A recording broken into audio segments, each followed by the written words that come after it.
Imaginez un pays qui possède l'armée la plus puissante de la planète, la monnaie de réserve mondiale, et qui pourtant, chaque mois qui passe, se retrouve un peu plus à court d'argent liquide. Ce pays, c'est les États-Unis.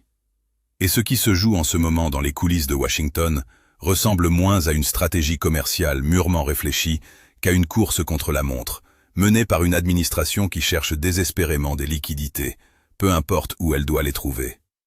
Le prétexte officiel, cette fois, c'est le travail forcé. Plusieurs pays exportateurs auraient recours à des pratiques de production contraires aux droits humains, et Washington vient donc de relever ses droits de douane de 10 à 12,5%. Sur le papier, la justification tient debout.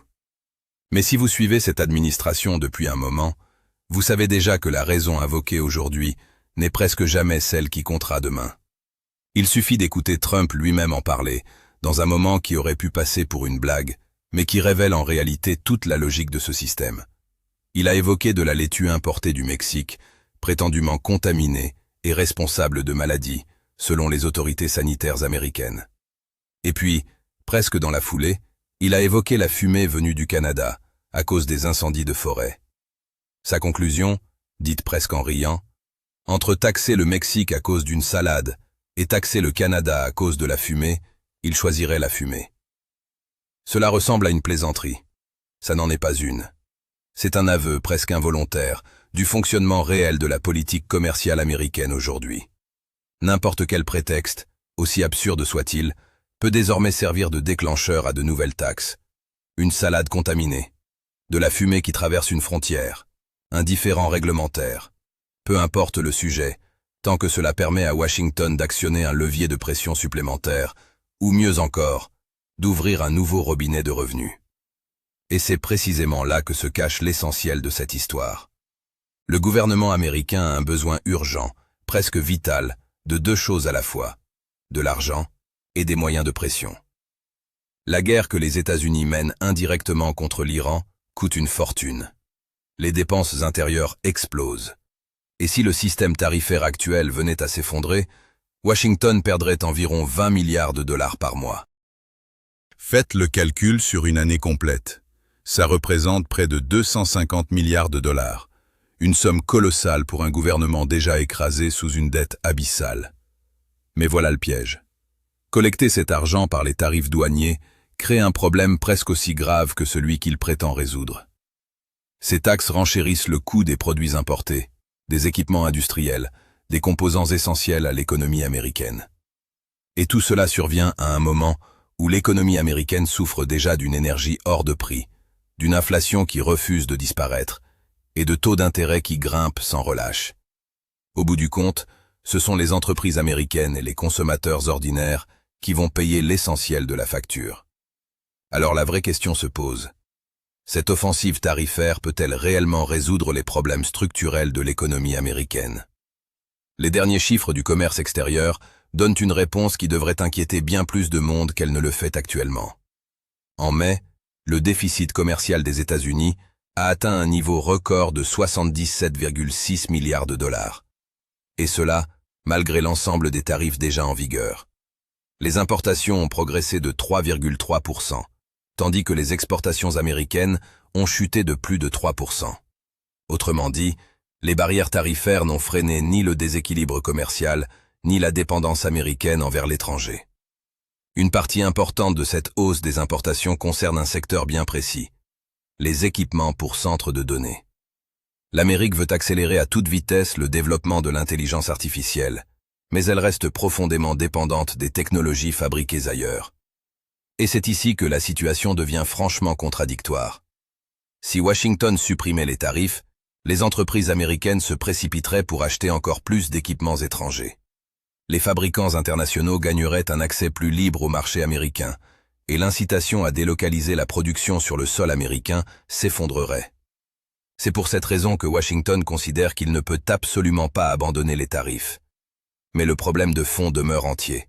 Ces taxes ne rendent en aucun cas l'industrie américaine plus compétitive à l'international, alors que produire quoi que ce soit sur le sol américain coûte déjà terriblement cher. Et le pétrole à 100 $ le baril ne fait qu'aggraver cette réalité. L'électricité coûte plus cher, Le transport coûte plus cher. Faire tourner une usine coûte plus cher. Le coût de la vie augmente lui aussi, ce qui pousse inévitablement les travailleurs à réclamer des salaires plus élevés. Et toutes ces dépenses supplémentaires finissent, tôt ou tard, intégrées dans le prix final des produits fabriqués aux États-Unis. En mai, l'inflation des prix à la production a déjà dépassé 8%. En juin, elle s'est maintenue à 6,6%. Et si le pétrole continue de grimper, ce chiffre pourrait à nouveau franchir la barre des 7% en juillet. Pendant ce temps, le renforcement du dollar rend les produits américains encore plus chers pour les acheteurs étrangers. Mettez-vous à la place d'un client à l'étranger. Pourquoi acheter un produit américain de plus en plus onéreux quand un équivalent chinois, moins cher, existe juste à côté? C'est précisément à cause de cette logique que la guerre tarifaire finit par se retourner contre les États-Unis eux-mêmes. Les tarifs peuvent limiter l'entrée de produits étrangers en Amérique, mais ils sont totalement incapables d'obliger le reste du monde à acheter des produits américains hors de prix. Et la charge économique de cette guerre commerciale ne se répartit pas de façon égale entre les pays. Dans le cadre du nouveau régime tarifaire, l'Europe semble avoir évité la pression la plus lourde, tandis que les pays du bloc des BRICS s'apprêtent à encaisser les conséquences les plus douloureuses à court terme. Les produits venus de Chine, du Brésil et d'Afrique du Sud vont devenir plus chers sur le marché américain. Cela poussera mécaniquement les consommateurs américains vers des alternatives locales, même si celles-ci coûtent nettement plus cher. Les anciens tarifs de 20% appliqués aux produits européens ont, eux, été réduits à environ 12,5%, et dans certains cas, peut-être même jusqu'à 10%. Ça pourrait ressembler à un soulagement. Mais ne vous y trompez pas, c'est très probablement temporaire. Trump veut à tout prix conserver ses leviers de pression sur l'Europe, et il n'a absolument pas l'intention de laisser les produits européens gagner librement du terrain sur le marché américain. Washington a déjà ouvert une enquête au titre de la section 301 de la loi commerciale américaine, à cause de la manière dont l'Europe traite les grandes entreprises technologiques américaines. Le fond du conflit est en réalité assez simple à comprendre. Les régulateurs européens ont infligé à Apple, à Meta et à Amazon des amendes allant de plusieurs millions à plusieurs milliards de dollars. Trump considère cela comme une confiscation directe d'argent appartenant à des entreprises américaines. Et cette enquête offre désormais à Washington un nouveau levier de pression sur l'Union européenne. Si les règles européennes venaient à être qualifiées d'injustes ou de discriminatoires, des tarifs de 20%, voire davantage, pourraient revenir très rapidement, cette fois sous un tout autre prétexte. Le signal envoyé ici est parfaitement clair, et il devrait alarmer bien au-delà des cercles économiques. Washington est prête à utiliser la pression économique aussi bien contre ses rivaux que contre ses propres alliés. Si l'Europe refuse de s'aligner sur la politique américaine, les tarifs peuvent servir à affaiblir sa compétitivité industrielle et à pousser encore un peu plus le continent vers une désindustrialisation profonde. Le taux réduit accordé à l'Europe ne lui offre donc aucune protection réelle. C'est simplement une pause, le temps que Washington prépare son prochain levier de pression. Si vous voulez comprendre ce qui se passe vraiment derrière ces annonces officielles et ces chiffres qu'on nous présente comme de simples ajustements commerciaux, abonnez-vous et laissez un like, parce que la suite de cette histoire révèle quelque chose d'encore plus inquiétant. Cette stratégie crée en réalité un problème colossal, et cette fois, ce sont les États-Unis eux-mêmes qui risquent d'en payer le prix fort.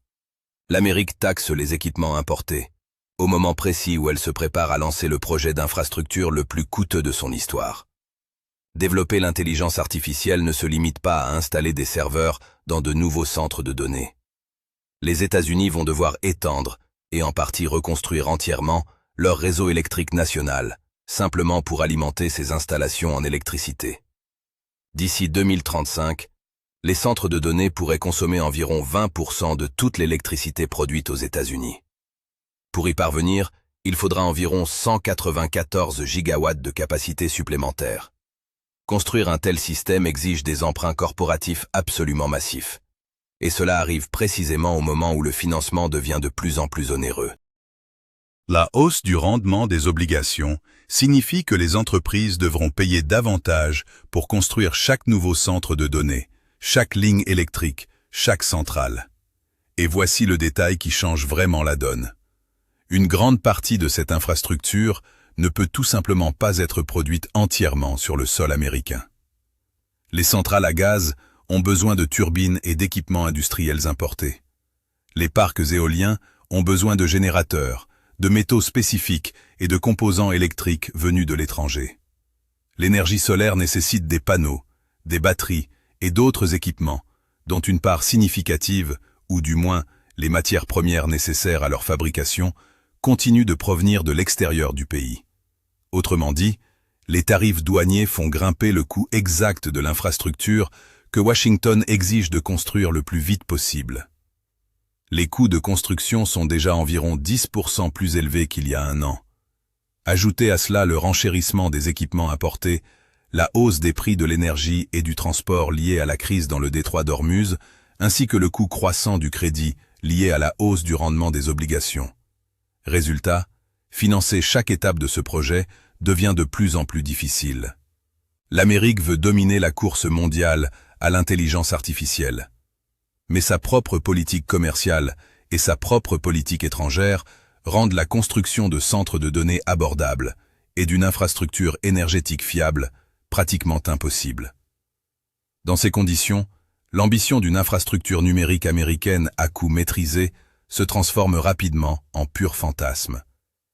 Et les tarifs ne représentent en réalité qu'une partie du problème. La menace la plus sérieuse vient d'ailleurs, de la guerre contre l'Iran, qui continue de faire flamber les prix de l'énergie et d'alourdir le coût de l'emprunt. Le rendement des obligations du Trésor américain à 10 ans a déjà grimpé jusqu'à 4,7%, dépassant même le niveau atteint lors du précédent affrontement tarifaire. Et Trump, pour l'instant, n'a toujours aucune stratégie claire, aucune sortie convaincante de ce conflit. Poursuivre la guerre ne fera qu'aggraver les pertes économiques. Mais s'en retirer sans victoire politique tangible reviendrait à admettre publiquement l'échec de toute sa stratégie.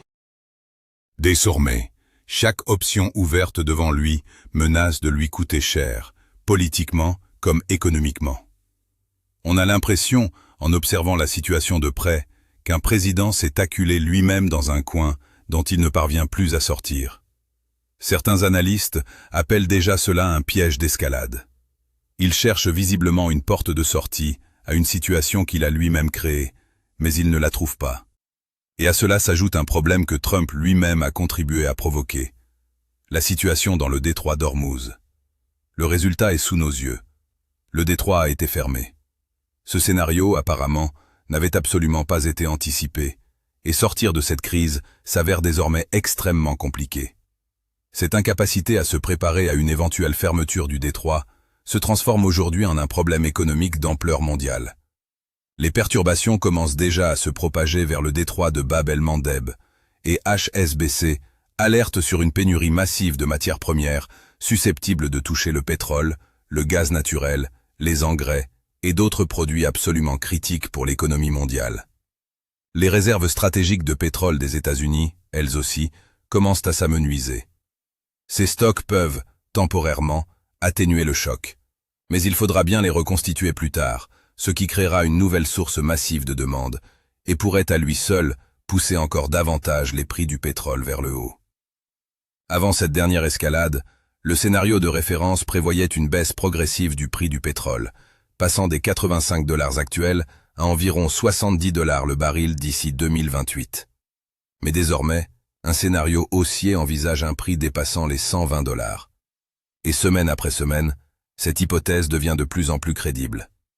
Dans le sillage du pétrole, l'essence, le diesel et le kérosène pour l'aviation vont eux aussi s'envoler brutalement. La situation est encore aggravée par une pénurie mondiale de capacités de raffinage. Les frappes menées contre les raffineries dans le cadre de la guerre russo-ukrainienne réduisent déjà la capacité du marché mondial à compenser les perturbations d'approvisionnement en carburant. Plus la crise se prolonge, plus l'inflation s'infiltre profondément dans les salaires, les coûts de transport et les coûts de production. Les élections de mi-mandat approchent à grands pas, mais Trump continue d'attendre, persuadé, semble-t-il, que l'Iran est au bord de l'effondrement. Trump lui-même a laissé entendre que l'Iran mène actuellement des négociations avec les États-Unis et qu'il souhaiterait sincèrement conclure un accord. Mais selon lui, le moment n'est pas encore venu. Il affirme être prêt à les écouter, tout en insistant sur le fait que l'Iran ne doit en aucun cas posséder l'arme nucléaire. Il évoque la peur d'une frappe nucléaire qui pourrait viser Washington, d'autres villes américaines, Israël, ou plus largement l'ensemble du Moyen-Orient. Il dit comprendre parfaitement la puissance destructrice d'une telle arme. Trump affirme donc que l'Iran veut un accord, mais estime que le moment approprié n'est pas encore arrivé.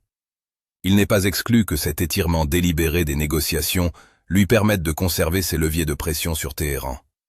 Mais chaque semaine supplémentaire épuise un peu plus les réserves de pétrole, alimente l'inflation et pousse le rendement des obligations toujours plus haut. Et le marché de la dette publique américaine, lui, montre déjà très clairement ce que pensent réellement les investisseurs de ce jeu à haut risque. Voici le détail qui devrait faire trembler quiconque suit de près la finance mondiale.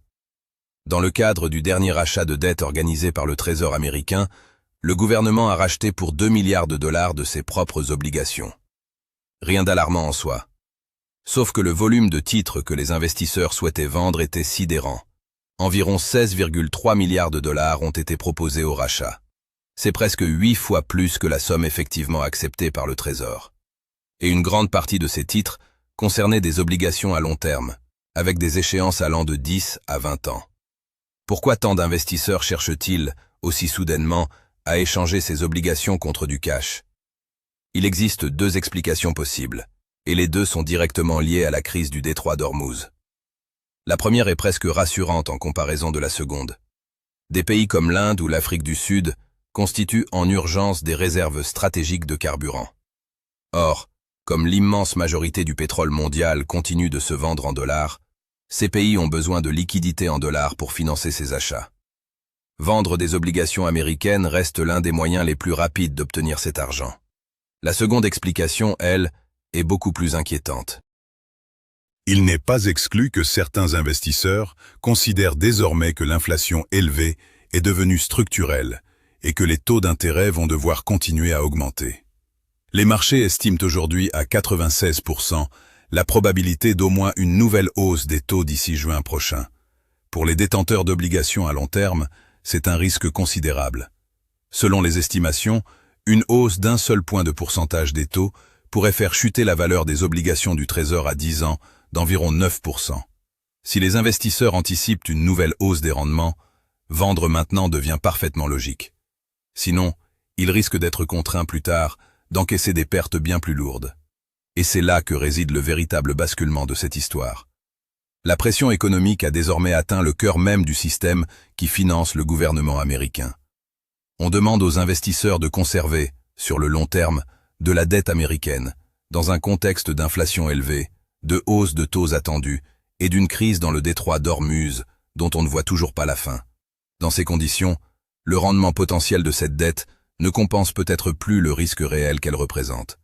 Alors posons-nous la question franchement. Cette nouvelle guerre tarifaire va-t-elle réellement protéger l'économie américaine? Ou bien va-t-elle simplement alourdir les coûts, ralentir la croissance et pousser toujours plus d'investisseurs à se débarrasser de la dette américaine? Chaque nouvelle taxe, chaque nouveau prétexte invoqué, chaque nouveau levier de pression semble en réalité repousser le problème sans jamais le résoudre. Et pendant que Washington multiplie les fronts contre la Chine, contre l'Europe, contre le Mexique, contre le Canada, contre l'Iran, la facture continue de s'accumuler quelque part, en silence, dans les colonnes de la dette publique et dans les carnets de commandes des investisseurs qui, eux, ne se laissent pas convaincre par des discours. Ce qui rend cette situation particulièrement dangereuse, c'est qu'elle ne repose sur aucune stratégie unifiée. On a d'un côté une guerre commerciale menée presque au coup par coup, improvisée au gré des prétextes du moment. De l'autre, un conflit militaire au Moyen-Orient qui échappe visiblement au contrôle initial, avec un détroit stratégique fermé sans plan de sortie clair. Et au milieu de tout cela, une ambition technologique démesurée, celle de dominer la course à l'intelligence artificielle, qui exige justement les ressources, les équipements et les financements que la politique commerciale américaine elle-même rend inaccessibles. Écrivez en commentaire où, selon vous, cela va mener. Et abonnez-vous, à partir d'ici, ça ne fait que devenir plus sérieux. Car ce qui se dessine à l'horizon n'a rien d'un simple ajustement économique passager. Si le prix du pétrole venait effectivement à franchir les $120 le baril, si les taux d'intérêt continuaient de grimper comme les marchés semblent l'anticiper à 96%, et si les tensions au Moyen-Orient s'étendaient encore vers d'autres points stratégiques du commerce maritime mondial, alors les États-Unis pourraient se retrouver confrontés simultanément à 3 crises qui s'alimentent mutuellement.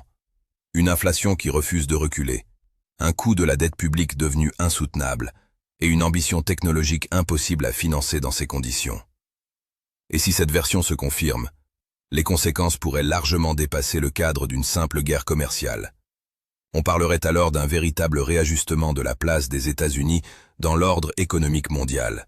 Un pays qui continuerait de dicter les règles du jeu par la force et par les tarifs, tout en perdant discrètement la confiance de ceux qui financent sa dette depuis des décennies. Peut-être qu'un calcul bien plus large se cache derrière cette accumulation de crises, un pari risqué, consistant à maintenir la pression jusqu'au dernier moment, en espérant que l'Iran cède, que l'Europe plie, que la Chine recule, et que les marchés continuent malgré tout d'acheter de la dette américaine par manque d'alternatives. Mais que se passe-t-il si ce pari échoue? Que se passe-t-il si l'Iran ne s'effondre pas, si l'Europe commence à chercher d'autres partenaires commerciaux, si les BRICS accélèrent leurs propres mécanismes financiers pour contourner justement cette dépendance au dollar? La fermeture du détroit d'Ormuz n'était peut-être que le premier signal visible d'un système sous tension bien plus profond. Et la vente massive d'obligations américaines par des investisseurs cherchant à se protéger pourrait n'être, elle aussi, que le tout premier symptôme d'un mouvement beaucoup plus vaste, celui d'un monde qui commence, prudemment mais sûrement, à réévaluer le risque réel de miser sur l'Amérique à long terme. Personne, pour l'instant, ne peut dire avec certitude comment cette histoire va se terminer. Mais une chose semble claire. Chaque semaine qui passe sans issue claire au Moyen-Orient, chaque nouveau tarif imposé sous un prétexte différent, chaque milliard d'obligations vendues par des investisseurs inquiets, rapproche un peu plus les États-Unis d'un point de bascule.